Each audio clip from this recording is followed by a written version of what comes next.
Breaking নিউজের দিকে নজর রাখবো। শপথ নিলেন রেয়াত হোসেন সরকার এবং সায়ন্তিকা। বিধানসভার বিশেষ অধিবেশনে শপথ গ্রহণ, শপথ বাক্য পাঠ করালেন স্পিকার। সংবিধানের 188 অনুচ্ছেদ অনুযায়ী শপথ, রাজ্যপালের নির্দেশ মানা হলো না বিধানসভায়।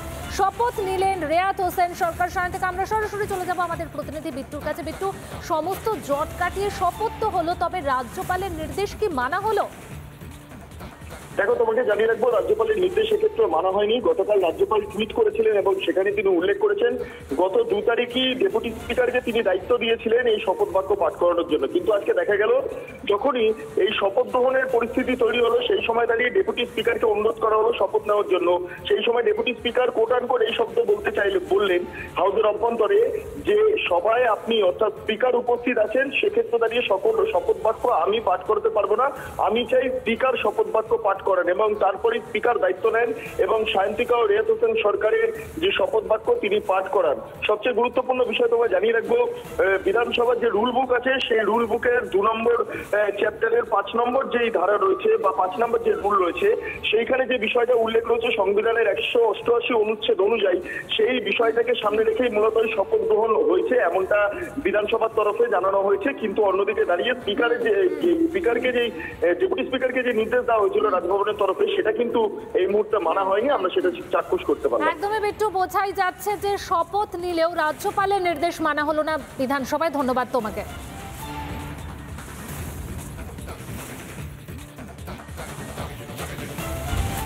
দেশের যে কোনো কোণা থেকে বসে বাড়িতে বসেই করতে পারেন এফআইআর। 0 এফআইআর থেকে অনলাইনে অভিযোগ। অপরাধ সংক্রান্ত আইনে আমূল পরিবর্তন ভারতে। নতুন আইনে রয়েছে মানুষের জন্য একের পর এক অস্ত্র, কিন্তু মানুষ জানতে পারছে কই এই আইনগুলো সম্বন্ধে। সংকীর্ণ দলাদলি ভুলে মানুষের কি কি অধিকার সেগুলো জানাতে এগিয়ে আসবে নেতারা। উত্তপ্ত বিতর্ক নিয়ে আসছে সন্ধ্যে 7:57। মানুষের কণ্ঠস্বর হয়ে জবাব চায় বাংলা।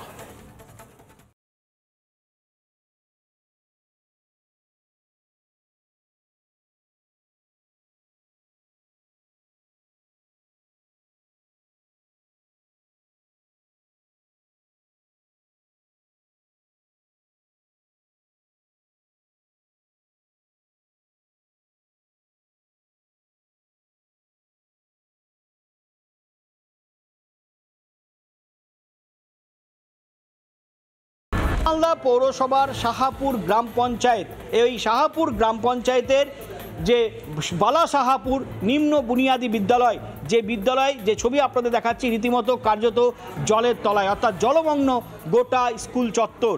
টানা 3 দিনের বৃষ্টিতে এই স্কুলে চত্বরে জল জমে যাওয়ায় রীতিমতো পঠন পাঠনে সেইভাবে ছাত্রছাত্রীদের উপস্থিতি কিন্তু দেখা দিচ্ছে না। রীতিমতো শিক্ষক শিক্ষিকা থেকে ছাত্রছাত্রী তাদেরকে কিন্তু জলের উপর দিয়েই পার করে এই স্কুলে আসতে হচ্ছে। এখানে রীতিমতো 200 বেশি ছাত্রছাত্রী এখানে পড়াশোনা করে, কিন্তু এই জলের কারণে আজকে প্রায় 20 থেকে 25 জন ছাত্রছাত্রীর উপস্থিতি। শিক্ষক শিক্ষিকাদের যে বক্তব্য যে প্রতি বছর অল্প বৃষ্টিতে এই স্কুলের যে চত্বর, গোটা স্কুল চত্বর কিন্তু জলের তলায় চলে যায়। সেই ক্ষেত্রে ছাত্রছাত্রীদের উপস্থিতি অনেকটাই কম। এই যন্ত্রণা থেকে এখানকার স্কুলের ছাত্রছাত্রীরা, স্কুলের শিক্ষক শিক্ষিকারা জল থেকে কবে মুক্তি পাবেন সেটাই কিন্তু এখন দেখার বিষয়। মালদা থেকে ক্যামেরা সুশান্ত সরকারের সঙ্গে দীপঙ্কর গোস্বামী, রিপাবলিক বাংলা। ব্রেকিং নিউজের দিকে নজর রাখবো। বাঁকুড়ায় প্রকাশ্যে তৃণমূলের গোষ্ঠী কোন্দল। প্রাক্তন জেলা সভাপতি অরূপ খা ও ব্লক সভাপতি উত্তম কুমার বিটের অনুগামীদের মধ্যে কোন্দল। উত্তম কুমার বিটের নামে বালি মাফিয়া বলে স্লোগান তৃণমূলের একাংশে। অপরদিকে অরূপ খাকে বহিরাগত তকমা উত্তম কুমার বিটের অনুগামীদের। এবং এই 2 গোষ্ঠীর মধ্যেই উত্তপ্ত পরিস্থিতি তৈরি হলে ওন্দা থানার পুলিশ গিয়ে পরিস্থিতি নিয়ন্ত্রণে আনে। আমরা তো এতদিন ধরে আমরা উত্তমদাকে ব্লক সভাপতি হিসেবে জেনেছি আর জানি, আর আমরা জানি আমাদের ব্লকের ব্লক সভাপতির নেতৃত্বেই সব ওনার মিটিং মিছিল হবে। সেখানে অরূপ খা কেন যে এরকমভাবে আলাদাভাবে মিটিং মিছিল করছেন সেটার আমাদের জ্ঞানগম্যতা নাই। সেই জন্য আমাদের যারা কর্মী আছে তারাও বিভ্রান্ত হচ্ছেন যে তারা কিভাবে কার দলে যোগ দেবেন। দল তো আমাদের একটাই, তৃণমূল, কিন্তু অরূপ খা এসে পড়ে আমাদের এই দলটার ভাঙানোর চেষ্টা করছেন। যেখানে আশিস যে প্রমাণিত হয়ে গেছে টাকার চাকরি চুরি করে টাকা নিচ্ছে, যেখানে প্রমাণ হয়ে গেছে আশিস যে টাকা নিচ্ছে আমাকে টাকা ফেরত দিচ্ছে, সেখানে প্রমাণ যে আশিস যে চোর, সেই চোরটাকে নিয়ে যখন আশিস দেখে নিয়ে পড়ে যখন দলে হারছে, তাহলে অরূপ খা নিজে তো আগে চিন্তা ভাবনা করুক, আগে উত্তম বিটকে বালি মাফিয়া চোর বলার থেকে আগে নিজেকে চিন্তা ভাবনা করুন, নিজে উনি কি। দেখুন, আমার এটা নির্ধারিত মিছিল মমতা বন্দ্যোপাধ্যায়ের প্রত্যেক বছরের নয়। আমি এবারেও 21শে জুলাই নিয়ে আগে প্রস্তুতি মিটিং করেছি, তারপর এটা করেছি। কোনো একটা দল তার রাজনৈতিক স্বার্থ উচ্চারিত করতে একটা মানে অন্যভাবে তারা এই মিছিলটা করেছেন, কিন্তু আমার এটা মিছিলটা নির্ধারিত মিছিল এবং এটা আমি এটুকু মনে করি যে সব কর্মী আমার ঐক্যবদ্ধ ওনাতে। এটা একটা হয়তো কেউ করতেই পারে ডবল মিছিল। মিছিল হেঁটে আমরা 21শে জুলাই যে শহীদ সভা আছে, প্রত্যেক বছর আমরা অরূপবাবুর নেতৃত্বে একটা পথসভা হয় 21শে জুলাই যাওয়ার প্রস্তুতি সভা। সেই সভাতে আমরা ওনার বিধান বরফ থেকে আমরা প্রায় 8 থেকে 10,000 মানুষ অরূপবাবুর সাথে আমরা একটা পথসভা করলাম। কে করলো আমাদের দেখার দরকার নয়, অরূপবাবু যেটা করে বুঝলেন, প্রত্যেক বছর যেটা হয়, প্রত্যেক বছর যে মিছিলটা হয় আমাদের 21শে জুলাই যাওয়ার জন্য যে প্রস্তুতি সভা, সেই সভাটাই হয়েছে। কে কোথায় করলো 5টা-10টা লোক নিয়ে বেরালো, সেটা আমাদের কিছু কিছু বললে কি বলবো বলুন, যদি কেউ ভুল বার্তা দেয়, যারা বলছে আপনি দেখবেন তারা কেউ টিএমসির ভোট করেনি, তারা এই নির্বাচনে বিজেপির ভোট করেছে। কার নাম করে বলতে বলুন, আমি সেটাই বলে দেবো।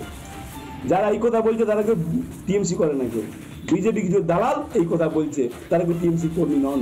একই দিনে আমার সম্বন্ধে যদি কোনো অভিযোগ প্রমাণ করতে পারে, আমি দেবেন্দ্রার পদত্যাগ করে দেবো। বালির খাতের দিকে যদি কোনো আমাকে লক্ষ্য করে যে বালির সঙ্গে যুক্ত যদি থাকে, আমি এখনো ওপেন মিডিয়ার সামনে বলছি, আমি দেবেন্দ্রার পদত্যাগ করবো।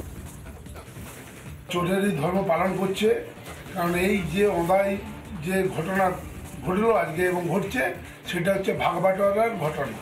কে কত বেশি ভাগ পাবে, কে কত বেশি ক্ষমতা জাহির করবে, কে পঞ্চায়েত লুটবে, কে পঞ্চায়েত সমিতি অরূপা তার ভাইপো ভিডিও সময় পঞ্চায়েত সমিতি লুটবে, এই ধরনের ওদের কন্টেস্ট চলছে।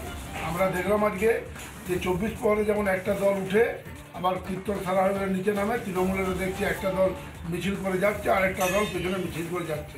এগুলো আমরা ধিক্কার জানাচ্ছি।